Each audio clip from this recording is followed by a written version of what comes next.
Confusion ہوتا ہے. ایک دفعہ عیسائیوں کے ایک سابق ذمہ دار نے، سابق صدر تنظیم نے عیسائیوں کے ممبران سے ایسے ہی ایک پروگرام میں ان سے یہ پوچھا کہ آپ اتنی بار اقامت دین کہتے ہیں، اقامت دین کیسے ہوگا؟ تو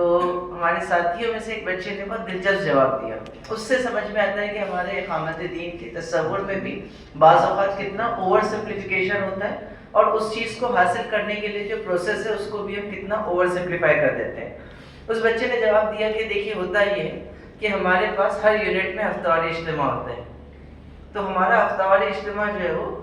اتنا پاپولر ہو جائے گا، اتنا فیمس ہو جائے گا کہ محلے کے سارے لوگ جو ہے وہ ہفتہ واری اجتماع میں آنے لگ جائیں گے. تو جب مقامی جماعت کے ہفتہ واری اجتماع میں محلے کے سارے لوگ آنے لگ جائیں گے تو اس کے نتیجے میں جو ہمارے امیر مقامی ہیں وہ کارپوریٹر بن جائیں گے، کیونکہ سارے لوگ ہمارے پاس آنے. اسی طریقے سے جو وہ اب یہ ہر محلے میں ایسے ہی ہونے لگے گا تو شہر کے جتنے بھی لوگ ہیں وہ شہر کی سطح کے اجتماع میں آنے لگ جائیں گے. تو جو ہمارے ناظم شہر ہے وہ MLA بن جائیں گے. ویسے ہی آپ کانسٹیٹوینسی کو بڑا کر لیجئے تو ہمارے جو ضلعی اجتماعات ہوتے ہیں، ڈسٹرکٹ لیول کے پروگرامز ہوتے ہیں، ہر محلے میں ہر شہر میں جب ایسے ہی ہوگا تو سارے ڈسٹرکٹ کے لوگ ہمارے ڈسٹرکٹ لیول کے کیمپس میں اجتماع میں آنے لگ جائیں گے. تو اس کے نتیجے میں خود بخود ہمارے جو ناظم ضلع ہے وہ MP بن جائیں گے. اور پورے انڈیا میں جب ایسے ہی ہوگا تو امیر جماعت جو ہے وہ پرائم منسٹر بن جائیں گے اور اقامت دین ہو جائے گا. تو ظاہر سی بات ہے کہ یہ بہت ہی جو ہے معصومانہ خیال تھا، لیکن اس کے پیچھے کیا وجہ ہوگی؟ اس بچے نے یہ جو بات سوچی یا اس کے ذہن میں یہ جو بات آئی، اس کے پیچھے کیا وجہ ہوگی بتائیے؟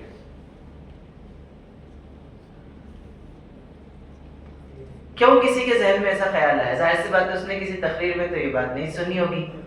کسی کتاب میں تو اس نے یہ بات نہیں پڑھی ہوگی کہ تجدید و احیاء دین میں یا اقامت دین کا سفر میں یا کسی اور کتاب میں جو ہمارے بزرگوں نے ایسی کوئی بات لکھی ہو، یا اسلامی حکومت کیسے قائم ہوتی ہے اس میں مولانا مودودی نے ایسا کوئی پروسیجر سمجھایا ہو. کیوں یہ بات ذہن میں آئی؟ ٹھیک ہے، یہ ایک ریزن. اور اس کے نفاذ کے لیے حکومت ہونی چاہیے. ایک تو یہ کہ اقامت دین کے تصور میں یہ بات کہیں نہ کہیں غالب ہو گئی کہ اقامت دین مطلب پرائمریلی حکومت حاصل کرنا. اقامت دین یعنی کہ بیسیکلی ایک پولیٹیکل پروجیکٹ ہے، باقی ساری چیزیں سیکنڈری. تو جب یہ کنفیوژن ذہن میں پیدا ہوتا ہے تو لوگوں کو لگتا ہے کہ اقامت دین کا مطلب یہ ہے کہ آپ کا MLA، آپ کا MP، آپ کا کارپوریٹر، آپ کا PM یا پاور آپ کے پاس، پاور میں بھی صرف سیاسی قوت آپ کے پاس آ جائے اور سیاسی قوت آ گئی تو اقامت دین ہو جائے گا. تو ایک تو اقامت دین کے تصور کے سمجھنے کی کمزوری کے نتیجے میں یہ چیز ہو سکتی ہے. دوسرا کیا ہوتا ہے؟ دوسرا یہ کہ جس سماج میں ہم کام کرتے ہیں اس سماج کی کمپلیکسٹی کو نہیں سمجھنے کے نتیجے میں بھی لوگ یہ سمجھتے ہیں کہ اگر آپ کے پاس پروگرامز میں لوگ آ رہے ہیں اس کا مطلب یہ کہ وہ آپ کے ہو گئے، اور آپ کے ہو گئے اس کا مطلب یہ کہ وہ ہر لحاظ سے آپ کے ساتھ ہیں اور ہر لمحہ ہر لحظہ آپ کی ہر جگہ مدد کریں گے، آپ کا تعاون کریں گے، اور آپ جو فکر دے رہے اسی کے مطابق زندگی بسر کریں گے. یہ بھی ایک پرابلم ہوتا ہے. تیسرا یہ کہ سماجی تبدیلی کا جو پورا پروسیس ہے اس میں کتنی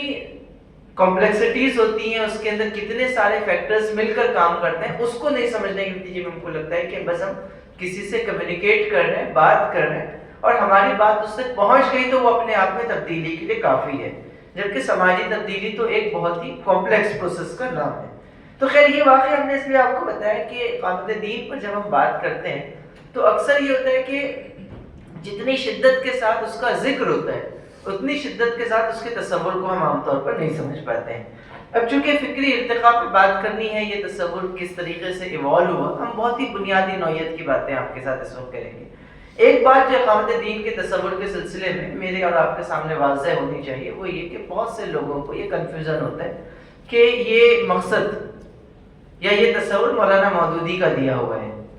اور یہ کہ بس تحریک اسلامی کی ابتدا ہوئی، خلافت کا خاتمہ ہوا پہلی جنگ عظیم کے بعد جس شکل میں بھی خلافت موجود تھی، اور اس کے نتیجے میں جو انزائٹی اور بے چینی تھی اس نے بیسیکلی اس تصور کو جو ہے وہ ایک طریقے سے لائم لائٹ میں لانے کا کام کیا، اور اس کے نتیجے میں یہ کوئی مولانا مودودی کا دیا ہوا آئیڈیا ہے. یہ جو پوری اسلام کے نظام حیات کی فکر ہے یہ بیسیکلی مودودین فکر ہے، اور بعض اوقات ہم بھی اس کو اسی حیثیت سے جو بیان کرنے لگ جاتے ہیں، فکر مودودی کی حیثیت سے. اب مسئلہ اس میں یہ ہوتا ہے کہ ایک فکر جو خالصتاً اسلامی فکر ہے، جو قرآنی فکر ہے اور جو ابتدا سے رہی ہے، چاہے وہ مین اسٹریم کا پارٹ رہی ہو یا ایک وقت کے لیے ہو سکتا ہے کہ اہل علم کے ایک طبقے نے اس کو نظر انداز کیا ہو یا اس پہ کم توجہ دی، نظر انداز تو نہیں، لیکن اس کے باوجود بھی ایسی آفاقی فکر کو کسی فرد واحد سے جوڑ دینا، کسی انڈیویجول سے جوڑ دینا یا کسی آرگنائزیشن سے جوڑنا، اس فکر کے ساتھ بھی اپنے آپ میں جو ہے وہ مناسب رویہ نہیں ہو سکتا۔ تو ایک کلیئرٹی جو مجھے اور آپ کو ہونی چاہیے وہ یہ کہ جب ہم یہ کہتے ہیں کہ اسلام ایک نظام حیات ہے،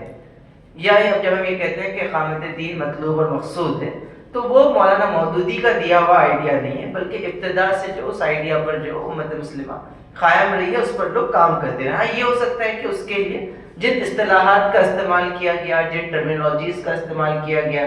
آرٹیکولیشن جس طریقے سے کیا گیا، اس میں تو فرق ہو سکتا ہے، لیکن اپنے آپ میں یہ آئیڈیا ہو کہ یہ دین زندگی کے تمام معاملات میں رہنمائی کرتا ہے اور زندگی کے تمام معاملات اس کے مطابق ہونے چاہیے، اور وہ ہو اس کی ذمہ داری مسلمانوں کو اب کی ہے، اور وہ مسلمان اجتماعی جدوجہد کے ذریعے سے اس بات کو انشور کریں، یہ آئیڈیا ابتدا سے رہا ہے۔ یہ پہلی بات ہے جو بہت کلیئرٹی کے ساتھ میرے اور آپ کے پاس ہونی چاہیے۔ دوسری بات یہ کہ اقامت دین کی اصطلاح اور تحریک اسلامی کی اصطلاح اور اس حوالے سے مولانا مودودی کا جو اسٹرگل رہا، اس کا کچھ ایک ہسٹوریکل ٹریگر پوائنٹ ضرور ہے۔ ہم نے کل بھی گفتگو کی تھی نریٹیو کے حوالے سے کہ سماج میں نریٹیوز جب بنتے ہیں، یعنی کہ جب کوئی بیانیہ تشکیل پاتا ہے، تو بیانیہ بننے کا جو پروسیس ہوتا ہے کسی بھی حوالے سے، آج آپ دیکھیں کہ جو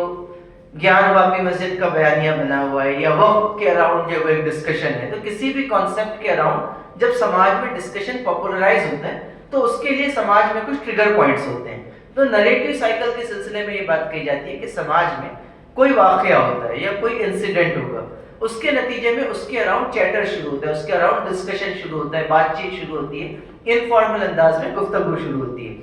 جب وہ گفتگو شروع ہوتی ہے اور پبلک اٹینشن جو ہے وہ اس چیز کو ملنے لگتا ہے، تو اس کے نتیجے میں جو آئیڈیولوجیکل گروپس ہوتے ہیں یا علمی اور فکری کام کرنے والے لوگ ہوتے ہیں یا نریٹیو ڈیزائن کرنے والے لوگ جو ہوتے ہیں، جو یا سوشل آرگنائزیشنز جو ہوتی ہیں، وہ کیا کرتے ہیں، اس موضوع کے اراؤنڈ اپنا بیانیہ جو ہے وہ بلڈ کرتے ہیں، اس کو بنیاد بنا کر جو ہے وہ اپنے ڈسکورس کو یا اپنے آرگومنٹ کو زیادہ اسرٹیولی سماج میں پیش کرتے ہیں، اور اس کے نتیجے میں پھر اس کا جو پبلک امپیکٹ ہم کو نظر آنے لگتا ہے۔ تو نریٹیو سائیکل اسی طریقے سے کام کرتی ہے کہ کوئی واقعہ یا کوئی ٹریگر پوائنٹ ہوگا،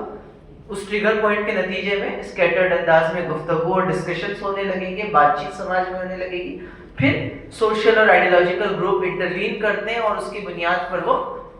اس جو بھی ٹاکنگ پوائنٹ ہے اس کے اراؤنڈ جو وہ اپنے نریٹیو کو، اپنے بیانیے کو پیش کرنے کی کوشش کرتے ہیں، اور پھر ایک وقت کے بعد اس کا امپیکٹ جو ہم کو سماج میں نظر آتا ہے پبلک اوپینین کی شکل میں، اور پھر وہ پبلک اوپینین جو سسٹم کو انفلوئنس کرتا ہے۔ لیکن اس پورے سائیکل میں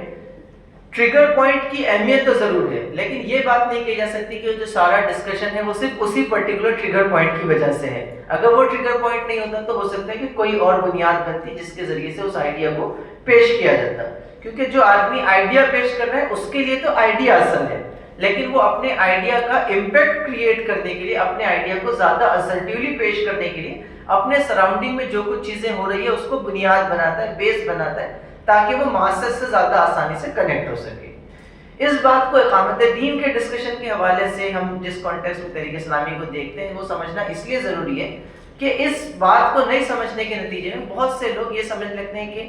یہ جو سارا ڈسکشن ہے یہ وہ پرائمریلی اس لیے ایوالو ہوا کیونکہ پہلی جنگ عظیم کے بعد جو خلافت جو ہے وہ ختم ہو گئی تھی، یا پرائمریلی اس لیے ایوالو ہوا کیونکہ ہندوستان اور پاکستان کا پارٹیشن ہونا تھا اور جو نظام کا سوال سینٹر بن گیا تھا۔ یہ اس لیے ہوا کیونکہ انگریز جو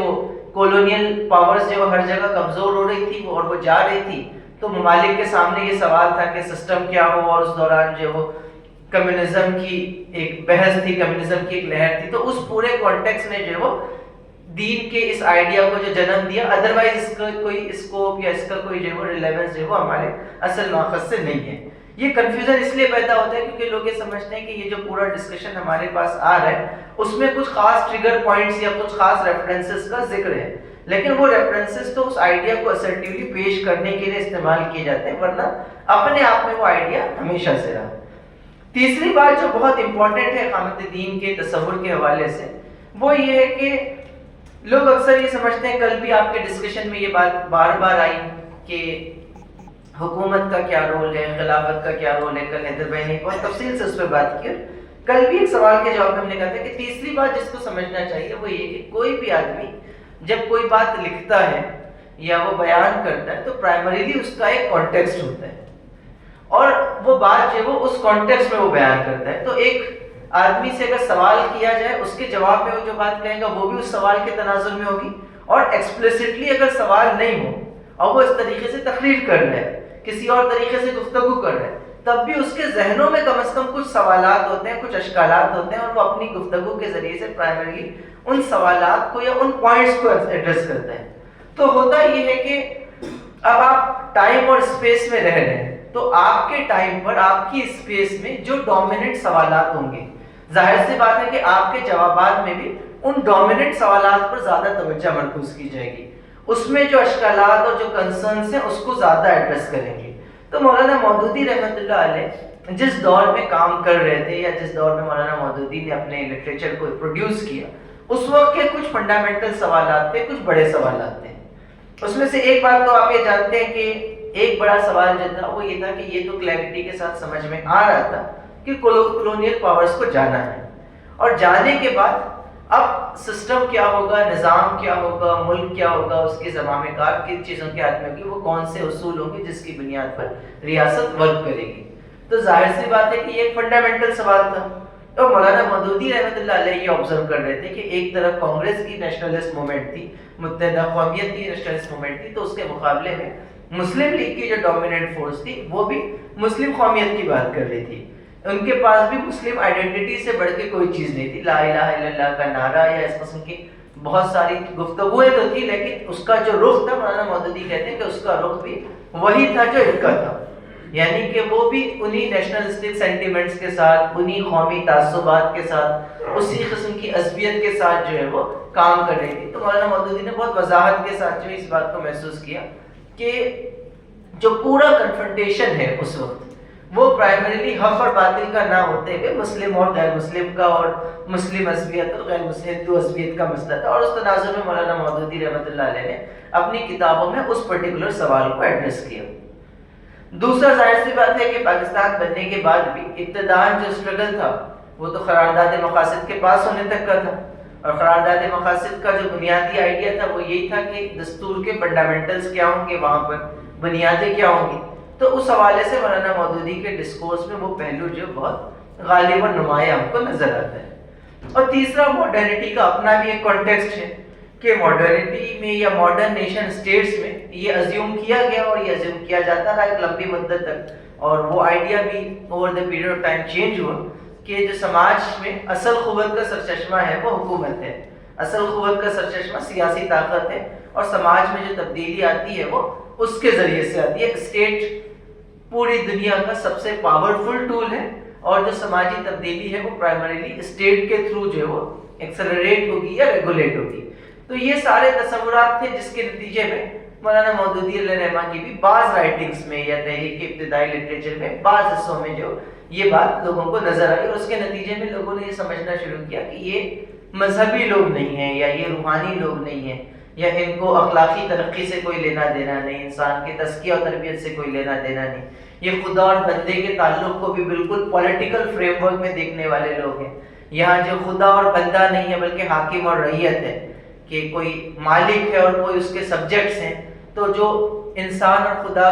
کے درمیان جو اخلاقی رشتہ ہے، جو روحانی رشتہ ہے، جو قلبی رشتہ ہے، بیسیکلی یہ اس سب کو نگیٹ کر کے ہر چیز کو پولیٹیکل کانٹیکسٹ میں دیکھتے ہیں. تو میں سمجھتا ہوں کہ یہ جو مس انڈرسٹینڈنگ ہے اس کی ایک وجہ تو یہ ہے کہ خود مولانا مودودی کے لٹریچر کو یا تحریک کے بھی لٹریچر کو بہت کمپریہنسولی نہیں پڑھا گیا، بلکہ اس کی سلیکٹیو ریڈنگ کے نتیجے میں یہ مسکنسیپشن پیدا ہوا. اس کی وجہ بھی ہم آگے جو کچھ ایگزامپل سے بیان کریں گے.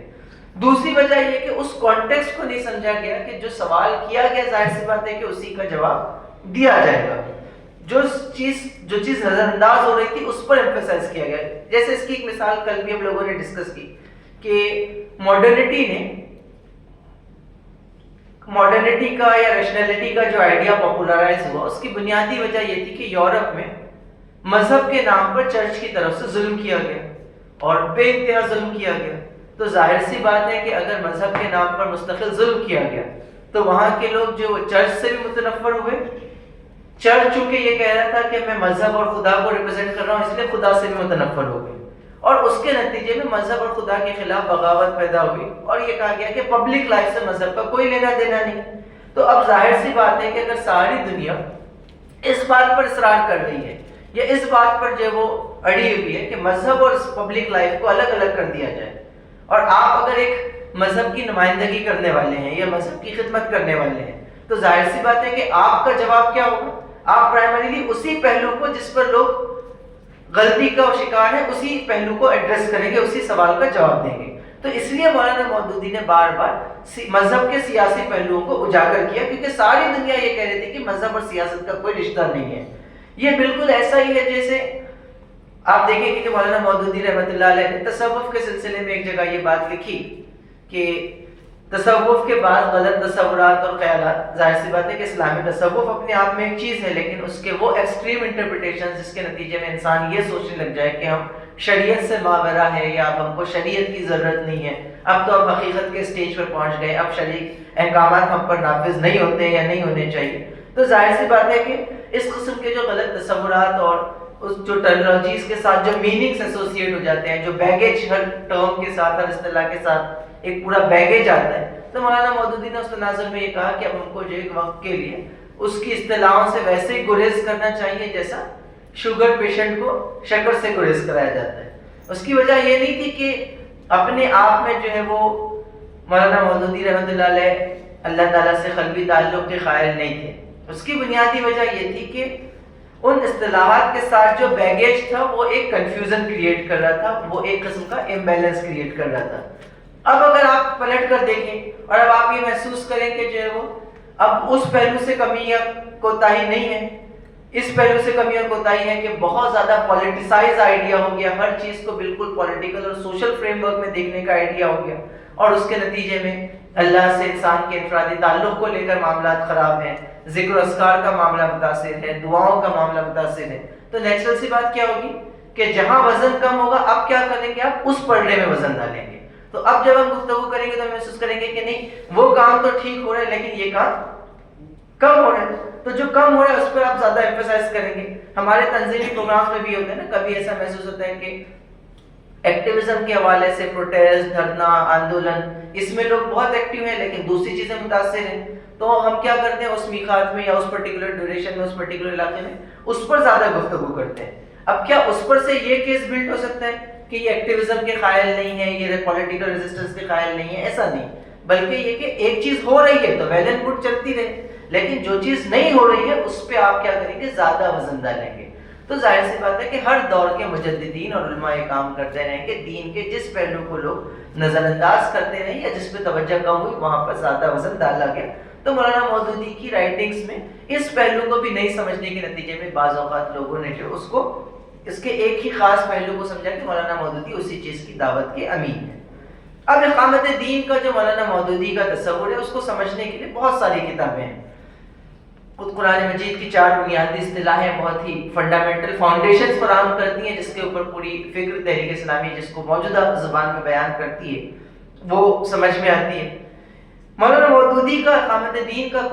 آئیڈیا کتنا کمپریہنسو تھا، تحریک اسلامی کس آئیڈیا کو ریپرزینٹ کرتی ہے، اس کو سمجھنے کے لیے 2 ریفرنسز بہت اچھے ہیں. ایک تو بہت مختصر لیکن موسٹ اوتھینٹک ہماری فکر کا جو ریفرنس ہے جس کو آپ سمجھ جائیں تو بہت سارے پرابلمز ایڈریس ہو جائیں گے، وہ جماعت اسلامی ہند کے دستور کی دفعہ 4 ہے جس میں اقامت دین کے میننگ کو سمجھایا گیا ہے، ہر قسم کے کنفیوژن سے پاک، کہ اقامت دین کا مطلب سیاست ہے کیا، اقامت دین کا مطلب فرد کی تبدیلی ہے کیا، اقامت دین کے پورے معاملے میں معاشرے اور سیاست میں کیا بیلنس ہے، اقامت دین کے پورے پروسیس میں فرد پہلے ہوگا یا معاشرہ پہلے ہوگا، معاشرہ پہلے ہوگا یا ریاست پہلے ہوگی، تینوں میں کس کا نمبر کب آئے گا، سیکوینس کیا ہوگا. ان تمام چیزوں کی کلیئرٹی جو ہے دستور میں 2 پیراگراف کے اندر مختصر دی گئی ہے، آپ اس کو ضرور پڑھیں، جس میں پہلے اقامت کا مطلب سمجھایا گیا ہے کہ اقامت سے ہماری مراد کیا ہے، اور دوسرے حصے میں دین کا مطلب سمجھایا گیا ہے. اس کا جو پورا جسٹ ہے، اس کا جو سنگل کنکلوژن ہے وہ یہ کہ انفرادی اور اجتماعی زندگی کی تعمیر اور تشکیل اسلامی اصولوں اور اسلامی تعلیمات کے مطابق ہو. یہ ہمارے اقامت دین کا کلیئر آئیڈیا ہے. یعنی کہ ہمارا اقامت دین کا آئیڈیا نہ صرف اتنا ہے کہ بس فرد سدھر جائے, فرد اسلام کے رنگ میں رنگ جائے, باقی اجتماعی معاملات کیسے بھی ہو یہ بھی نہیں چلے گا. اور نہ یہ کہا گیا ہے کہ جو ہے وہ اجتماعیت سدھر جائے گی تو فرد اس کے نتیجے میں اس پریشر سے سدھرے گا, بلکہ فرد کی زندگی بھی اور اجتماعی زندگی بھی دونوں ہم بنانا چاہتے ہیں. اور جب ہم اجتماعی زندگی کہتے ہیں تو اجتماعی زندگی کے بھی تمام انسٹیٹیوشنز اس کے اندر آ جاتے ہیں. اجتماعی زندگی کے جتنے انسٹیٹیوشنز ہیں, اور پالیٹکس اس میں سے ایک انسٹیٹیوشن ہے, سیاست یا حکومت اس میں سے ایک انسٹیٹیوشن ہے, اکانومی ایک انسٹیٹیوشن ہے, معاشرت ایک انسٹیٹیوشن ہے, اخلاقی اور روحانی نظام اپنے آپ میں ایک چیز ہے. تو یہ بات کہی گئی کہ ہم ان تینوں سطحوں, یہ فرد کی انفرادی زندگی کو بھی اور اجتماعی زندگی کو بھی اسلامی اصولوں کے مطابق رنگنا چاہتے ہیں, اور اس طریقے سے رکھنا چاہتے ہیں کہ ایک فرد کی تربیت یا فرد کا ارتقاء, معاشرے کی تشکیل اور ریاست کی تعمیر تینوں اسی دین کے مطابق ہو جس کو اللہ کے رسول صلی اللہ علیہ وسلم نے پیش کیا تھا. تو تحریک اسلامی کی فکر کا جو بنیادی خلاصہ ہے وہ یہی ہے کہ ہم جس دین کے ماننے والے ہیں اس کے سلسلے میں ہم کو کسی قسم کا کنفیوژن نہیں ہے کہ یہ ایک مکمل ضابطۂ حیات ہے. مکمل ضابطۂ حیات کا مطلب یہ نہیں ہوتا کہ اب زندگی کی ہر چیز کے بارے میں ڈوز اور ڈونٹس کی کوئی لسٹ بنی ہوئی ہے, اور لوگ کہتے ہیں کہ تفصیلات کہاں ہیں, اور اگر تفصیلات نہیں ہیں تو پھر نظام زندگی کیسے ہوا. اصل بات یہ ہے کہ زندگی کو گائیڈ کرنے کے لیے جن گائیڈنگ پرنسپلز کی ضرورت ہوتی ہے, جن اصولوں کی ضرورت ہوتی ہے, جس کرائٹیریا کی ضرورت ہوتی ہے, جس براڈ پالیسی فریم ورک کی ضرورت ہوتی ہے, جن مقاصد کی ضرورت ہوتی ہے, شریعت نے بیسیکلی اس کو دے دیا. اس میں سے بعض چیزوں کی تفصیلات بھی مل گئی, بعض چیزوں کی تفصیلات نہیں ملی, اور جن کی تفصیلات نہیں ہے ظاہر سی بات ہے کہ دنیا مستقل ایوالو ہوتی ہے, سسٹمز مستقل ایوالو ہوتے ہیں, نئی نئی چیزیں آتی ہیں, تو اس کے نتیجے میں بہت سی چیزوں کی تفصیلات آپ کو اس طریقے سے نہیں مل سکتی. اور بہت سے معاملات ایسے ہوتے ہیں جن کی تفصیلات کو بہت ریجیڈیٹی کے اگر آپ اس کے ساتھ اگر آپ سیٹ کر دیں تو وہ پھر ٹائم اور اسپیس کے ساتھ لمٹ ہو جاتی ہے, پھر وہ ساری دنیا کے لیے بھی اپلیکیبل نہیں ہو پاتی اور سارے وقت کے لیے بھی اپلیکیبل نہیں ہوتی. تو جامعیت کے ساتھ جو کچھ ضروری تھا انسانی زندگی کے تمام انفرادی اور اجتماعی معاملات کو گائیڈ کرنے کے لیے, اس کے اورینٹیشن کے حوالے سے اس کو سیٹ کر دیا گیا, اس کو جو رکھ دیا گیا. اور ظاہر سی بات ہے کہ وحی کے ساتھ ساتھ اللہ تعالیٰ نے انسان کو عقل بھی دی ہے کہ وہی اس گائیڈنگ پرنسپل کے طور پر کام کرتی ہے, اور اس کی روشنی میں انسان کے پاس عقل بھی ہے, تو وہ نور عقل اور نور وحی دونوں کا استعمال کرتے ہوئے اپنی زندگی کے اندھیروں کو جو دور کرے اور زندگی کو منور کرنے کی کوشش کرے. یہ پرائمری آئیڈیا ہے. تو یہ آئیڈیا بھی نہیں ہے کہ مذہب صرف اسپرچویلٹی اور روحانیت اور خدا سے تعلق کا نام ہے, نہ صرف یہ آئیڈیا ہے کہ جو یہ بالکل جو کمیونزم اور کیپٹلزم اور سوشلزم کی طرح کوئی بالکل اسپرٹ لیس اور روح سے خالی کوئی سماجی پروجیکٹ ہے جس میں بس سماجی تبدیلی ہی جو وہ کا اصل مطمع نظر ہے. یہ آئیڈیا جو ہمارے سامنے کلیئر ہونا چاہیے. یہ بات بھی کلیئر ہونی چاہیے کہ بعض اوقات یہ کنفیوژن ہوتا ہے کہ آپ اقامت دین کی تو بات کر رہے ہیں لیکن اقامت اس میں فرد کہاں ہے یا فرد اور خدا کا تعلق کہاں ہے. جماعت اسلامی کے دستور میں اس کو بھی بہت اچھے سے واضح کر دیا گیا کہ جہاں جماعت اسلامی کا دستور مقصد کی بات کرتا ہے یا نصب العین کی بات کرتا ہے, وہی وہ اس کے فوراً بعد کون سی دفعہ ہے, کون سا آرٹیکل ہے, اس میں جو آرٹیکل ہے وہ محرک ہے کہ یہ جو آپ اقامت دین کی بات کر رہے ہیں, اتنی اس سلسلے میں جدوجہد کی بات کر رہے ہیں, تو اس کا محرک کیا ہے, اس کا موٹو کیا ہے. اور دو الفاظ کے اندر اس کو ڈیفائن کر دیا گیا کہ رضا الہی اور فلاح آخرت کا حصول, کہ ہماری جو اقامت دین کی پوری جدوجہد ہے وہ وقتی سیاسی مقاصد کے ساتھ نہیں ہے, وقتی دنیاوی ترقی کے حوالے سے نہیں ہے. جس طریقے سے کمیونزم یہ دعویٰ کرتا ہے کہ جو وہ ہم کمیونسٹ انقلاب اس لیے چاہتے ہیں کہ اس کے ذریعے سے جو وہ کلاس کا جو پورا کنفرنٹیشن ہے وہ ختم ہو اور انصاف جو کچھ وہ سمجھتے ہیں وہ لوگوں کو ملے. لیکن ہمارا تصور اقامت دین اتنا نہیں ہے کہ دنیا میں جو مسائل ہیں وہ حل ہوں اور محض ان مسائل کے حل کے لیے ہم اقامت دین چاہتے ہیں. ظاہر سی بات ہے کہ یہ تو دین کی برکت ہے کہ اس سے اس دنیا کے مسائل میں بڑی حد تک حل ہوں گے, جو حل نہیں ہوں گے ان کو آپ حل کرنے کی مستقل کوشش کرتے رہیں گے. لیکن جو اصل محرک ہمارا ہے, اصل موٹو ہمارا ہے, وہ یہی ہے کہ اس کے ذریعے سے ہم اللہ تعالیٰ کی رضا چاہتے ہیں اور فلاح آخرت کا حصول چاہتے ہیں. تو یہ بات بھی کہنا کہ اپنے آپ میں کہ یہ تصور جو ہے وہ روحانیت سے یا اس حوالے سے جو خدا کے تعلق سے خالی ہے یا اس سے کے سلسلے میں جو تشنگی اس کے اندر موجود ہے، یہ بات بھی صحیح نہیں ہے۔ اب آپ دیکھیں کہ ایک اور چیز جو اقامت دین کے سلسلے میں بہت امپورٹنٹ ہے، وہ یہ کہ اسلام کا نظام حیات میں مولانا مودودی رحمۃ اللہ علیہ نے جو درجہ بندی کی ہے اسلامی نظام کو سمجھانے کے سلسلے میں، وہ بھی بہت دلچسپ اور بہت امپورٹنٹ ہے۔ کیا ہے اس کے چیپٹرز بتائیے؟ اسلام کے نظام حیات میں جب مولانا مودودی نے، آپ جانتے ہیں اس کتاب کا بیک گراؤنڈ کیا ہے؟ تقاریر ہے۔ کہاں کی گئی تھی؟ ریڈیو پاکستان کے لیے تیار کی گئی وہ تقاریر تھی۔ بیسیکلی ظاہر سی بات ہے کہ مولانا مودودی کا جب لٹریچر اسلام ایک نظام حیات ہے اور بہت ہی اسرٹیولی مولانا مودودی اس آئیڈیا کو پیش کرتے رہے، تو یہ سوال پیدا ہوا بہت سے لوگوں کے ذہن میں کہ یہ کیا چیز ہے، آپ اس کو تھوڑا متعین شکل میں سمجھائیے کہ آپ کس چیز کی بات کر رہے ہیں۔ آپ کسی نظام کے قیام کی بات کر رہے ہیں تو اس کے بیسک انگریڈینٹس کیا ہیں، بیسک چیزیں کیا ہیں جس سے یہ نظام بنتا ہے۔ تو ان سے کہا گیا کہ آپ اس کو ایکسپلین کیجیے۔ تو ریڈیو پاکستان کے لیے مولانا مودودی رحمۃ اللہ علیہ نے وہ تقریریں تیار کی تھی۔ تو اس میں جو وہ اسلام کو جب وہ کہتے ہیں کہ یہ نظام ہے، تو وہ نظام کن بنیادوں پر کھڑا ہوا ہے یا کن چیزوں سے مل کے بنتا ہے، اس کو مولانا مودودی نے ایکسپلین کیا۔ تو اس کے چیپٹرز کیا کیا ہے؟ اسلام کا اخلاقی نظام،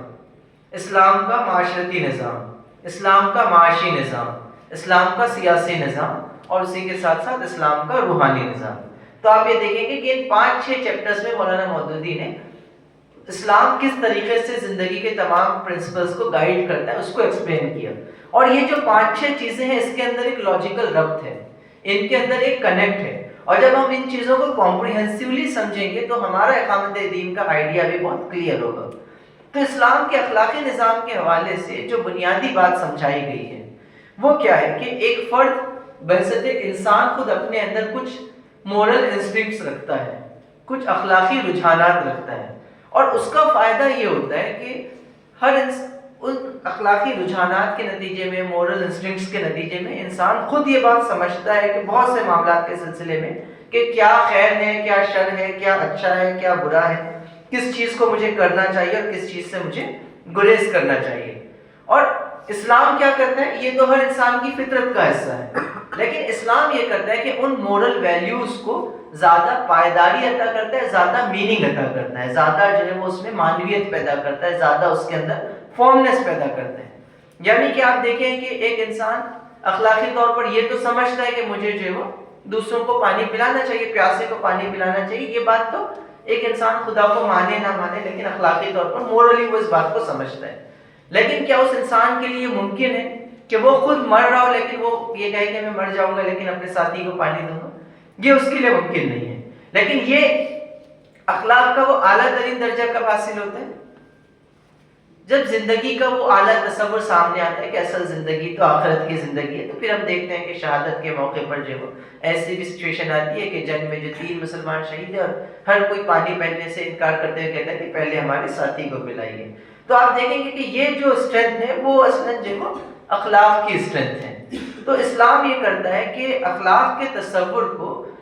وحدانیت سے، توحید کے تصور سے جوڑ کر، آخرت کے تصور سے جوڑ کر اس کو دوام عطا کرتا ہے، اس کو پائیداری عطا کرتا ہے، اس کو زیادہ میننگ عطا کرتا ہے۔ تو یہ ایک چیز ہوتی ہے کہ اسلام کے جب نظام کی ہم بات کرتے ہیں یا اسلامی نظام کے قیام کی بات ہم جب کرتے ہیں یا اقامت دین کی بات کرتے ہیں تو اس میں ایک پہلو یہ شامل ہے کہ ہم بنیادی طور پر انسانی اخلاق کی تعمیر اسلامی اصولوں کے مطابق کرنا چاہتے ہیں یا انسانی اخلاق کی تعمیر فطرت کے اصولوں کے مطابق کرنا چاہتے ہیں۔ تو یہ اخلاق اگر ایک انسان کے اندر پیدا ہوتے ہیں تو اس کا نتیجہ کیا ہوتا ہے کہ انسان خود بخود بہت سی برائیوں سے رک جاتا ہے، خود بخود جو بہت سے برے کام کرنے سے رک جاتا ہے اور خود بخود جو بہت سی نیکیوں کی طرف، معروف کی طرف مائل ہو جاتا ہے۔ اس کے بعد جو بات کہی گئی کہ وہ اسلام کے معاشرتی نظام کی ہے، تو ہو سکتا ہے کہ آپ امیجن کیجئے کہ کسی سوسائٹی میں ہزاروں لوگ ہیں، اس میں سے 100 لوگ ہیں جو برائی پر آمادہ ہیں۔ تو اگر آپ اس سوسائٹی کے اندر اخلاقی تربیت کریں گے لوگوں کی تو ایک بڑی تعداد ہوگی جو برائیوں سے رک جائے گی، لیکن اس کے باوجود بھی بہت سے لوگ ہوں گے جن کے اندر اتنا دائرہ یا اتنی مضبوطی نہیں ہوگی کہ وہ محض اخلاقی اپیل کی بنیاد پہ، محض مورل اپیل کی بنیاد پر جو رک جائیں۔ کسی ریلوے اسٹیشن میں یہ اعلان ہو کہ جو یہاں کوئی ٹی سی اور کوئی چیک کرنے والا نہیں ہے، لیکن اخلاقی طور پر یہ چیز اچھی نہیں ہے کہ آپ بغیر ٹکٹ کے سفر کریں، تو ہو سکتا ہے کہ ایک تعداد تو جو رک جائے گی، لیکن ایک تعداد پھر بھی جو بغیر ٹکٹ کے سفر کرے گی۔ تو مولانا مودودی کہتے ہیں کہ پھر جو دوسرا مرحلہ ہے وہ معاشرتی نظام کا ہے، کہ پوری معاشرت کو بھی اس طریقے سے بنایا جائے، پوری سوسائٹی کو اس طریقے سے بنایا جائے، سوسائٹی میں لوگوں کا بیہیویئر، سوسائٹی کے ایکسیپٹیبل نارمز ہے نا۔ سوسائٹی کے بارے میں بھی یہ سمجھنا چاہیے کہ سماج کے سلسلے میں ایک بڑا کنفیوژن یہ کہ لوگ سمجھتے ہیں کہ سماج کیا ہے، افراد کے مجموعے کا نام ہے، اور افراد کے مجموعے کا نام ہے۔ جب ہم اس طریقے سے سماج کو سمجھتے ہیں تو یہ لگتا ہے کہ افراد بدل جائیں گے تو سماج بدل جائے گا، لیکن سوشل سائنسز میں یہ بات کہی جاتی ہے کہ یہ بات صحیح نہیں ہے، یہ تجزیہ صحیح نہیں ہے۔ سماج کی اپنی ایک شخصیت ہوتی ہے، جیسا ایک انڈیویجول کی اپنی ایک شخصیت ہے، اس کے اپنے کچھ پازیٹیوز اور نیگیٹیوز ہیں، ویسے ہی سماج کی اپنی ایک پرسنالٹی ہوتی ہے، وہ محض انڈیویجول سے مل کے بننے والی کوئی چیز نہیں ہوتی، اور وہ جو شخصیت ہوتی ہے وہ سماج کی کے جو انسٹیٹیوشنز ہیں، اس کے جو اجتماعی ادارے ہیں، اس سماج کی جو ہسٹری ہے، اس کا جو پاسٹ پورا جرنی رہی ہے، اس کا اپنا جو بلیف سسٹم ہے، اس سماج میں جو ایکسیپٹیبل نارمز ہیں کہ کن چیزوں کو ایکسیپٹیبل کنسیڈر کیا جا رہا ہے، کن چیزوں کو نہیں کیا جا رہا ہے، اس کے اپنے جو اسٹینڈرڈس اور پیرامیٹرز ہیں، ایسے بہت ساری چیزیں سے اس کے جو معاشرتی معاملات ہیں، اس میں جو ٹرانزیکشنل چیزیں ہیں، ان تمام چیزوں سے مل کر کوئی سماج بنتا ہے۔ تو مولانا مودودی کہتے ہیں کہ ایک سطح تو وہ ہے کہ انسانی اخلاق کے، فرد کے اخلاق کی سطح پہ کام کرنے کی ہے، دوسری جو سطح ہے وہ معاشرتی سطح پر ریفارمز کی بات ہے، کہ آپ سوشل لیول پر جو ریفارمز پیدا کرتے ہیں اور اس کے ذریعے سے تبدیلی برپا کرتے ہیں۔ سوشل لیول پر ریفارمز نہ کرنے کا نتیجہ یہ ہوتا ہے کہ ایک آدمی اخلاقی طور پر ایک چیز کو برا سمجھنے کے باوجود بھی معاشی دباؤ کے نتیجے میں وہ کام کرنے پر مجبور ہو جاتا ہے۔ میں ایک مثال اس کی دیتا ہوں آپ کو۔ آپ یہ دیکھیں کہ ہندوستان بائیں لاج غریب ملک ہے، ہمارے پاس غربت اچھی خاصی ہے، اس کے باوجود بھی آپ یہ دیکھیں گے کہ ہندوستان میں جو سوشل گیدرنگز ہوتی ہیں، جیسے مثال کے طور پر شادی،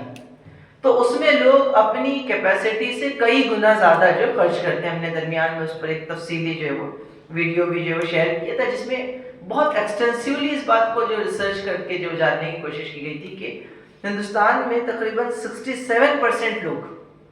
قرض لیتے ہیں، اور ان میں سے بیشتر لوگ جو قرض لیتے ہیں وہ سود کی بنیاد پر لیتے ہیں۔ ایک آدمی جو کرناٹکا کے اندر جو کچھ سالوں پہلے سروے کیا گیا کئی ہزار فیملیز کا، اور وہ سروے یہ بتاتا ہے کہ وہ خاندان اپنی ایوریج اینیول انکم کا 3 گنا 4 گنا جو وہ ایک شادی پر اسپینڈ کرتے ہیں۔ تو ظاہر سی بات ہے کہ وہ یہ بات بھی سمجھتے ہیں کہ معاشرتی طور پر یہ برا ہے،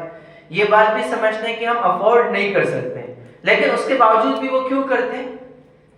کیونکہ سوشل اسٹینڈرڈ وہ بن گیا، معاشرے میں وہ ایک معیار بن گیا، ایک پیمانہ بن گیا۔ تو مولانا مودودی دوسری بات یہ کہتے ہیں کہ آپ کو معاشرتی سطح پر بھی تبدیلی لانا ہوگی، کہ معاشرے کو اس طریقے سے بلڈ کرنا ہوگا کہ معاشرے کے معیارات بدل جائیں۔ آپ جانتے ہیں مولانا مودودی سے ایک دفعہ یہ بات کہی گئی کہ آپ اقامت دین کی، اسلامی نظام کے قیام کی بات کرتے ہیں، تو جب آپ کی حکومت آئے گی یا آپ کا نظام قائم ہوگا تو پولیس جو ہے وہ زبردستی آپ عورتوں کو جو برقعے پہنائیں گے، کیا زبردستی جو ہے وہ آپ سب کو جو حجاب کروائیں گے، پردہ کروائیں گے؟ مولانا مودودی نے کہا کہ کہیں آپ نے ایسا دیکھا ہے کہ نکڑ پہ، چوراہوں پہ پولیس کھڑی ہوئی تھی اور اس نے جو زبردستی عورتوں کے کپڑے اتروائے، ان کے برقعے اتروائے اور ان کو جو ہے وہ یہ دوسرے لباس پہنائے؟ لوگوں نے کہا کہ نہیں۔ تو پھر وہ کیسے ہوا؟ تو وہ اصلاً ایک تعلیمی نظام، ایک معاشرتی نظام کے نتیجے میں ہوا کہ خود بخود جو ہے وہ لوگوں کا برقعے اتر گئے۔ تو ہم بھی اسی معاشرتی تبدیلی کے ذریعے سے، اسی تعلیمی اور تربیتی تبدیلی کے ذریعے سے واپس لوگوں کو اس چیز کی طرف لائیں گے۔ تو یہ دوسری سطح ہوتی ہے کہ آپ معاشرے کو اس سطح پر بلڈ کرتے ہیں۔ تو بہت سارے لوگ کیا کریں گے؟ اس کے نتیجے میں اس سے رک جائیں گے۔ تیسری چیز کیا کہیں گی؟ معاشی نظام کی، کہ آپ دیکھیں گے کہ انسان جو سماج میں یا دنیا میں ظلم و زیادتی کرتا ہے، اس کی بنیادی وجہ یہ ہوتی ہے کہ اس کے پیچھے اس کی اپنی کچھ ضرورتیں یا خواہشات ہوتی ہیں جو وہ پوری نہیں کر پاتا۔ تو دنیا میں ظلم و زیادتی کا ایک بہت بڑا ریزن جو ہے وہ اکنامک جسٹس ہے۔ جب لوگ غربت میں مبتلا ہوتے ہیں، جب ان کا معاشی طور پر استحصال ہوتا ہے، ایکسپلائٹیشن ہوتا ہے، تو اس کے نتیجے میں پھر وہ چوری اور کرپشن اور دنیا بھر کی برائیوں کی طرف جاتے ہیں۔ تو تیسری بات یہ کہی گئی کہ معاشی نظام کے ذریعے سے بنیادی طور پر آپ اکنامک جسٹس کو انشور کریں گے۔ معاشی نظام کے وہ بنیادی اصول کہ دولت جو وہ چند ہاتھوں میں سمٹی نہ رہے، دولت جو روٹیٹ ہوتی رہے، زکوٰۃ و صدقات کے سلسلے میں یہ تصور کہ آپ کسی کو دے رہے ہیں تو اس پہ احسان نہیں کر رہے بلکہ وہ اس کا حق ہے جو آپ اس کو لوٹا رہے ہیں۔ تو اکنامک جسٹس کا پورا آئیڈیا کہ جہاں تو مزدوروں کا استحصال ہو، نہ پھر جو وہ ایکویلٹی کا کوئی ایسا تصور جس میں گدھا گھوڑا اور ہر کسی کو برابر کر دیا جائے، تو ان دونوں سے پڑے جو ایک معتدل نظام کی بات جو کہے گی کہ اکنامک جسٹس کو بھی اسٹیٹ انشور کرے۔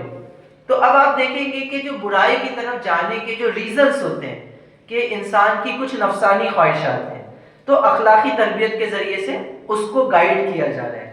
پھر جو وہ معاشرتی دباؤ ہوتا ہے تو معاشرتی تبدیلیوں کے ذریعے سے اس کو اورینٹ کیا جا رہا ہے۔ پھر انسان جو کچھ مادی ضرورت مٹیریلسٹک نیڈ ہوتی ہے تو معاشی نظام کے ذریعے سے ان کو ایڈریس کیا جا رہا ہے، اور اس سب کے ذریعے سے انسان کے گناہ کی طرف، برائی کی طرف، ظلم کی طرف جانے کے جو امکانات ہیں ان کو کرٹیل کیا جا رہا ہے، ان کو ختم کیا جا رہا ہے، کم کیا جا رہا ہے۔ اس کے بعد بھی کوئی گناہ کرتا ہے، غلطی کرتا ہے تو پھر کس کا نمبر آتا ہے؟ ڈنڈے کا نمبر آتا ہے، سیاسی نظام کا نمبر آتا ہے کہ پھر جو ہے وہ آپ سیاسی نظام میں قانون کی قوت کے ذریعے سے جو لا کو انفورس کریں گے، قانون کی قوت کے ذریعے سے مجرمین کو سزا دیں گے، قانون کی قوت کے ذریعے سے پھر آپ کیا کریں گے؟ کرائمز کو، گناہوں کو، منکرات کو ختم کرنے کی کوشش کریں گے۔ تو یہ بہت امپورٹنٹ ہے۔ اس پورے کانٹیکسٹ کو یا اس پورے کمپریہنسو آئیڈیا کو نہیں سمجھنے کا سب سے بڑا نتیجہ یہ ہے کہ مولانا مودودی نے ایک جگہ یہ بات لکھی بھی نا کہ لوگ بڑا ظلم کرتے ہیں کہ جب بھی ایسی کوئی بات یہ اسلامی نظام کی بات آتی ہے تو فوراً جو ہے وہ سزاؤں پر، حدود کے نفاذ پر جم کر جاتے ہیں۔ اب آپ سوچیں، لوگ پوچھتے ہیں کہ ایسے تو اگر ہو جائے گا تو ہمارے معاشرے میں جو آدھے لوگوں کے ہاتھ کاٹنے پڑیں گے۔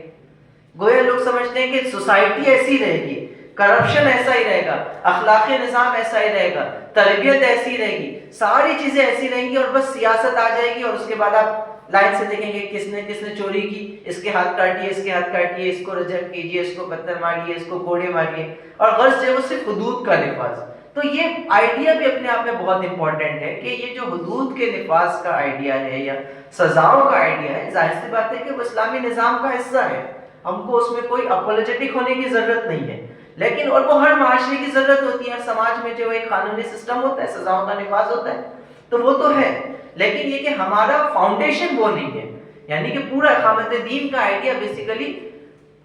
سزاؤں کے دینے کا آئیڈیا نہیں ہے، بلکہ وہ تو ایک کمپریہنسو جو سماج کی تربیت اور پورے سماج کو جو اللہ تعالیٰ کے رنگ میں رنگنے کا آئیڈیا۔ اور تو یہ سیاسی نظام کے حوالے سے بات کی گئی، اور اس کے بعد جو ہے وہ پھر روحانی نظام کی آپ گفتگو دیکھتے ہیں، جس کے اندر مولانا مودودی اللہ اور بندے کے انفرادی قلبی تعلق، اس کے روحانی تعلق اور اس کی تربیت اور عبادات اور اس حوالے سے جو ہے وہ گفتگو کو پیش کرتے ہیں۔ تو میں سمجھتا ہوں کہ تحریک اسلامی کے اس اقامت دین کے آئیڈیا کو ہمیں جو بہت کلیئرٹی کے ساتھ سمجھنا چاہیے، اور اگر آپ اس آئیڈیا کو سمجھیں گے تو پھر وہ سارے کنفیوژنس کے اتنے 70-75 سال کے سفر میں کیا کچھ ایولیوشن ہوا، کیا کچھ چیزیں چینج کر دی گئی، چھوڑ دی گئی، اقامت دین سے ہٹ گئے، اقامت دین سے نہیں ہٹے، یہ سارے جو کنفیوژنس ہیں وہ کلیئر ہو گئے۔ اس آئیڈیا کو نہیں سمجھنے کے نتیجے میں کنفیوژن ہوتا ہے۔ ایک دفعہ مولانا مودودی سے کسی نے کہا، جماعت اسلامی پاکستان میں جب سیاسی چیزوں میں بہت انوالو تھی تو لوگوں نے کہا کہ آپ لوگ تو جو وہ سیاسی بن گئے، تو انہوں نے بہت خوبصورت جواب دیا۔ انہوں نے کہا کہ ہم بنے نہیں ہیں، ہم تو پہلے دن سے سیاسی تھے، آپ کو آج سمجھ میں آیا۔ کیوں؟ کیونکہ وہ جو صاحب تھے وہ سمجھتے تھے کہ ان کے تصور دین میں سیاست تھی نہیں، اور اب اس کو نظر آنے لگ گئی۔ تو جب لوگ یہ کہتے ہیں کہ آپ اب جو سیاست کی بات کر رہے ہیں تو یہ غلط ہے، ہم تو پہلے دن سے بات کر رہے ہیں۔ کوئی کہتا ہے کہ نہیں، پہلے سیاست کی کرتے تھے، اب ماڈریٹ ہو گئے، اب تھوڑا اسپریچول اور مورل بات کریں، وہ بھی غلط ہے، ہم پہلے دن سے یہ بات کرتے تھے۔ اصل بات یہ ہے کہ کس کانٹیکس میں کسی خاص پہلو کو زیادہ اجاگر کیا گیا، کسی خاص پہلو کو کم اجاگر کیا گیا، یہ تو کانٹیکس ڈیفائن کرتا ہے، لیکن آئیڈیا اپنے آپ میں شروع سے سیم تھا۔ اب آئیے اس کے سلسلے میں جو ایک اور کنفیوژن ہوتا ہے ارتقاء کو لے کر، لوگ سمجھتے ہیں کہ اصطلاحات کی تبدیلی جو ہے کوئی فکر کی تبدیلی ہے، جبکہ یہ بالکل ہی ویگ بات ہے۔ اصطلاحات کا بنیادی آئیڈیا کیا ہوتا ہے؟ ٹرمینالوجیز کا بیسک آئیڈیا کیا ہوتا ہے؟ ہم کو ایک بات آپ کو سمجھانی ہے، تو جو آئیڈیا ہمارے ذہن میں ہے اس آئیڈیا کو بیسٹ پاسبل طریقے سے آپ کو سمجھانے کے لیے جن الفاظ کا بھی انتخاب، جو الفاظ بھی ہم کو اس پرٹیکولر کانٹیکسٹ میں سب سے سوٹیبل لگے، اس کا استعمال کیا جائے گا۔ تو حکومت الہیہ سے اقامت دین کہنے کا مطلب یہ نہیں ہوتا کہ اب فکر بدل گئی، بلکہ اصطلاح بدل گئی۔ اس وقت ظاہر سی بات ہے کہ حکومت کے کانٹیکس میں، نظام کے کانٹیکس میں ہر چیز امیجن کی جا رہی تھی، تو اس وقت لوگوں کے ذہن میں آیا کہ یہ زیادہ بہتر اصطلاح ہے ہمارے لارجر آئیڈیا کو سمجھانے کے لیے، اس کے لیے انہوں نے اس کو استعمال کیا۔ اب ایک وقت کے بعد سمجھ میں آیا کہ نہیں، اقامت دین کی اصطلاح زیادہ بہتر ہے، تو اس کو آپٹ کر لیا گیا۔ لیکن اصطلاح کی تبدیلی سے یہ آئیڈیا نکالنا کہ نہیں پہلے جو وہ یہ ایک تھا دوسرا یہ ہو گیا، ایسا نہیں ہے۔ بالکل اسی طریقے سے جس طرح وہ تبدیلی ہوئی، ہو سکتا ہے کہ فیوچر میں لوگ مزید جو ہے وہ اس پہ غور کریں اور وہ محسوس کریں کہ اس کے مقابلے میں اور بھی کوئی جو اصطلاح ہو سکتی ہے۔ ہم سے کسی نے کہا کہ سری لنکا کی جو تحریک اسلامی ہے اس نے جو بلد الامین کی اصطلاح استعمال کی کہ ہم امن کا شہر بنانا چاہتے ہیں، بعض جگہوں پر جسٹس کی اصطلاح استعمال کی گئی کہ ہم عدل و قسط کے نظام کا قیام چاہتے ہیں۔ ہمارے بعض سابق ذمہ داران نے یہ مشورہ دیا کہ ہندوستان میں ہم کو اسلامی معاشرے کا قیام، یہ ٹرمنالوجی استعمال کرنی چاہیے کہ معاشرے کے قیام کے اندر پھر جو آمد کا جو پولیٹیکل اسرشن ہے وہ بھی اتنا غالب نہیں ہوتا، کیونکہ یہاں جس مرحلے میں ہم ہیں وہاں تو دین کی دعوت اور ترجمانی کا اصل مرحلہ ہے، اور ترجمانی اور دعوت کے بعد پھر جو اقامت کے سوالات جو وہ زیادہ گہرائی کے ساتھ کھلتے ہیں۔ تو میں سمجھتا ہوں کہ اس پر تو ڈیبیٹ ہو سکتی ہے کہ کون سی اصطلاحات یا کون سے الفاظ ہمارے تصور کی زیادہ بہتر انداز میں ترجمانی کرے، اور اختلاف بھی اس کے اندر بلا مبالغہ ہو سکتا ہے، بغیر کسی کے نیت پر سوال کیے ہوئے ہو سکتے ہیں۔ لیکن یہ سمجھنا کہ جو ہے وہ اصطلاحات کی تبدیلی جو ہے وہ فکر کا ڈیویشن ہے، یہ مناسب نہیں ہے۔ اسی طریقے سے ایک اور جو کنفیوژن ہوتا ہے وہ اسٹریٹجیز اور فکر کے نہ سمجھنے کے نتیجے میں ہوتا ہے، ان دونوں کے درمیان جو فرق ہے اس کا نتیجہ یہ ہوتا ہے کہ ظاہر سی بات ہے کہ جس طریقے سے ہماری دین کی انڈرسٹینڈنگ ڈیولپ ہوتی ہے over the period of time, اسی طریقے سے ہماری سسٹم کی، نظام کی، یا جس دنیا میں ہم رہ رہے ہیں اس کی بھی انڈرسٹینڈنگ ڈیولپ ہوتی ہے۔ تو اب ہوتا یہ ہے کہ ہم جس طریقے سے نظام کو دیکھتے تھے یا سسٹم کو دیکھتے تھے یا سیاست کو دیکھتے تھے، over the period of time اس میں ایوالویشن ہوا، اس میں کوئی بھی انکار نہیں ہے۔ اس کے نتیجے میں جب سسٹم کی انڈرسٹینڈنگ میں ارتقاء ہوا یا اس کا فہم مزید ڈیولپ ہوا، مزید میچور ہوا، تو ظاہر سی بات ہے کہ اس سسٹم سے ہمارے انگیجمنٹ اور انٹریکشن کے اندر بھی تبدیلی آئیں گی۔ یعنی کہ مثال کے طور پر ہم سیکولرزم کا ایک ہی جو تھیوریٹیکل انیشل تصور تھا وہی ہمارے ذہنوں میں تھا کہ سیکولرزم مطلب پرائمریلی مذہب کو پبلک لائف سے بے دخل کرنا ہے، یا مذہب کے انکار پر مبنی آئیڈیا ہے۔ تو ظاہر سی بات ہے کہ جب ہم اس آئیڈیالوجیکل بیس پر بات کرتے تھے تو ساری گفتگو جو سیکولرزم کے رد کے حوالے سے ہوتی تھی۔ لیکن over the period of time یہ سمجھ میں آیا کہ سیکولرزم کا کوئی ایک انٹرپریٹیشن نہیں ہے، جہاں یہ اس کا فاؤنڈیشنل انٹرپریٹیشن ہے، اس کے بعد وہ جب ایوالو ہوا مختلف شکلوں میں تو وہاں یہ بات بھی آئی کہ سیکولرزم لازماً مذہب مخالف ہو ضروری نہیں ہے، بلکہ بعض جگہوں پہ اس کو اس طریقے سے شیپ دینے کی کوشش کی گئی کہ وہ مختلف مذاہب کے سلسلے میں نیوٹرل کردار ادا کرے گا، کہ ایک ملٹی ریلیجس سوسائٹی کے اندر اسٹیٹ کسی مذہب کی مخالفت نہیں کرے گی لیکن کسی کو انڈیو فیور بھی نہیں دے گی۔ تو یہ ایک بالکل جو ہے دوسرا انٹرپریٹیشن سمجھ میں آیا۔ تو ظاہر سی بات ہے کہ پھر آپ کا رویہ بھی کیا ہوگا، اس اصطلاح اور اس سسٹم کے سلسلے میں تبدیل ہوگا۔ ایک تصور یہ تھا کہ یہ سسٹم چونکہ طاغوت پر مبنی ہے، اس کی فاؤنڈیشنل آئیڈیاز جو ہے وہ طاغوت پر مبنی ہے، اور اس سے کسی بھی قسم کا تعامل جو ہے وہ گویا طاغوت سے استعانت ہے، اور طاغوت سے استعانت جو ہے وہ مناسب نہیں ہے، اس لیے پھر ہم ووٹ دیں گے بھی نہیں، ووٹ لیں گے بھی نہیں، اور وہ سارے پروسیس سے اپنے آپ کو آئسولیٹ رکھیں گے۔ لیکن پھر over the period of time جو سسٹم کی انڈرسٹینڈنگ میں بھی یہ بات سمجھ میں آئی کہ ایسا نہیں ہوتا۔ جیسے آپ مثال کے طور پہ دیکھیں کہ ویلفیئر پارٹی کے بننے سے بھی بہت پہلے جماعت کا یہ فیصلہ ہو گیا تھا کہ ہم لوکل باڈیز میں حصہ لیں گے۔ اس کی وجہ کیوں تھی؟ یہ سمجھا جاتا تھا کہ مقننہ تو قانون بناتی ہے اور قانون سازی کا اختیار تو اللہ تعالیٰ کو ہے، لیکن پھر یہ بات سمجھ میں آئی کہ جو لوکل باڈیز ہیں اس کا تو قانون بنانے سے، لیجسلیچر سے کوئی لینا دینا ہی نہیں ہے، وہ تو سیوک ایشوز سے ڈیل کرنے کا، آپ کے جو لوکل سیوک ایشوز ہیں اس کو ایڈریس کرنے کا پلیٹ فارم ہے، اس کا تو پورے مقننہ اور اس پورے سسٹم سے کوئی لینا دینا ہی نہیں ہے۔ تو کیا ہوا، ہماری سسٹم کی انڈرسٹینڈنگ ڈیولپ ہوئی، اس کے مطابق پھر یہ کہا گیا کہ نہیں ہم اس میں تو جو پارٹیسپیٹ کریں گے۔ تو جو اصل بات ہے وہ یہ کہ سسٹم کی انڈرسٹینڈنگ ڈیولپ ہونے کے نتیجے میں، دوسرا تجربات کے نتیجے میں، خود تبدیلی کا جو خواب ہم دیکھتے ہیں اس تبدیلی کے پروسیس میں انگیجمنٹ کی اہمیت کو سمجھنے کے نتیجے میں اسٹریٹجک شفٹ جماعت کے بہت سارے آئے. یعنی کہ بعض شفٹس کے بارے میں لوگ کہتے ہیں کہ پورا 180 ڈگری ٹرن ہے کہ آپ پہلے ووٹ دے بھی نہیں سکتے تھے، اب تو ووٹ دلانے کی کیمپین کر رہے ہیں. تو اس میں کوئی برائی نہیں ہے، بلکہ یہ کہ ہم جیسے جیسے ایوالو ہو رہے ہیں، جیسے جیسے ہماری انڈرسٹینڈنگ ڈیولپ ہو رہی ہے، اس کے مطابق ہم اسٹریٹجیز بنا رہے ہیں، تجربات کر رہے ہیں، اور وہ تجربات میں سے جو تجربات جو اچھے نتائج دیں گے وہ باقی رہیں گے. فطرت یہی ہے کہ جو چیزیں اچھے نتائج دیں گی وہ عام طور پہ باقی رہتی ہیں، جس کے نتائج نہیں آ رہے ہیں وہ اپنی موت آپ مر جاتی ہیں اور نئی چیزیں اس کی جگہ لے لیتی. تو اس کو بھی جو ہم ذہن میں رکھیں. اور آخری بات جس سے ہم پوری گفتگو کو سم اپ کر لیں گے وہ یہ کہ اس سب کے ساتھ ساتھ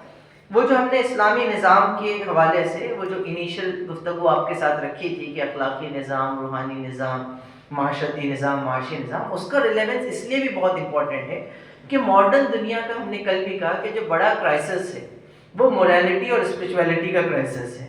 اس کے نتیجے میں ماڈرن دنیا کے پاس کسی آئیڈیا کو انفورس کرنے کے لیے قانون کے علاوہ کوئی قوت ہے ہی نہیں. اس لیے اس کا تو سارا کا سارا ڈیپینڈنس جو ہے وہ قانون اور ڈنڈے پر ہی ہے. لیکن ہمارا وہ ڈیپینڈنس نہیں ہے. ہماری تو اسٹرینتھ یہ ہے کہ ہم جو ہے وہ کسی آئیڈیا کو انفورس کرنے کے لیے اخلاقی اور روحانی وجوہات بھی رکھتے ہیں. ماڈرن دنیا کو یا سیکولر اس کانٹیکس میں جو مذہب سے انکار پر مبنی تصور ہے، اس کو اگر کسی آئیڈیا کو امپوز کرنا ہے تو وہ اس بات پر مجبور ہے کہ وہ یہ کہے کہ دیکھو زنا مت کرو، اگر کرو گے تو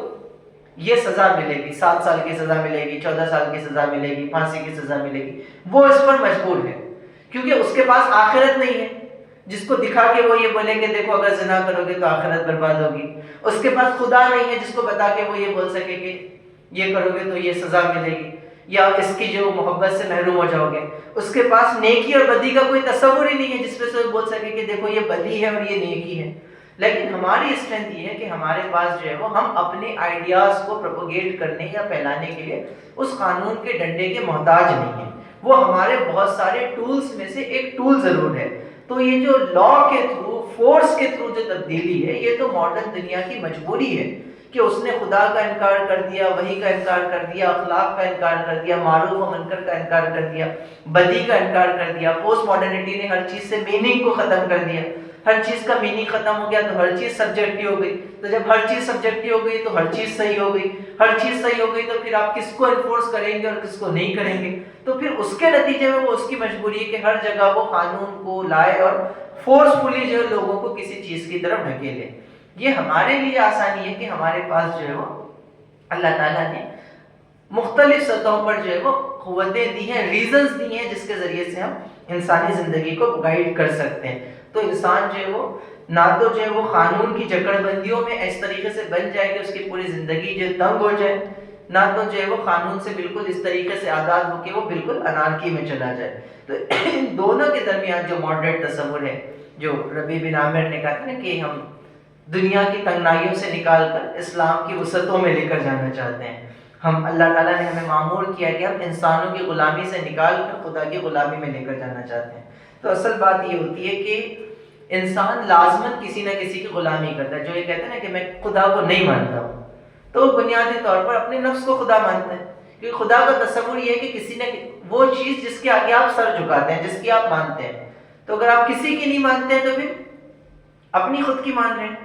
تو اپنی خود کی ماننے کا مطلب یہ کیا؟ خود کو خدا بنا رہے ہیں. تو خدا کو نہیں ماننے کا سوال ہی نہیں ہے. انسان اگر زندہ ہے تو اس کو کچھ نہ کچھ ڈیسیزن لینا ہے. اب یا تو سوال یہ ہے کہ وہ ڈیسیزن آپ خدا کے مرضی کے مطابق لیں یا اپنی مرضی کے مطابق لیں. تو کسی کو آگے سر نہیں جھکانے کا سوال نہیں ہے. سوال بس یہ کہ آپ اس خدا کے آگے جھکا رہے ہیں، کسی سیاسی قوت کے آگے جھکا رہے ہیں، پیسے کے آگے جھکا رہے ہیں، یا خود اپنی خواہشات اور نفس کے آگے جھکا رہے ہیں. تو لازماً سرنڈر تو کسی نہ کسی کو کرنا ہی ہے، بندگی تو کسی نہ کسی کی کرنا ہی ہے. اور اقامت دین کا تصور یہ کہ اس پوری کی پوری بندگی کو ہم اللہ تعالیٰ کے تحت لانا چاہتے ہیں. یہ کچھ بنیادی چیزیں اس وقت آپ کے دیے ہوئے ٹاپک کے حوالے سے ہم نے آپ سے ڈسکس کرنے کی کوشش کی. اللہ تعالیٰ سے دعا ہے کہ اللہ تعالیٰ اس رخ پر مزید ہم لوگوں کو فہم عطا فرمائے، سمجھ عطا فرمائے. اللہ تعالیٰ صحیح رخ پر ہماری رہنمائی فرمائے. آمین و آخر دعوانا الحمدللہ رب العالمین.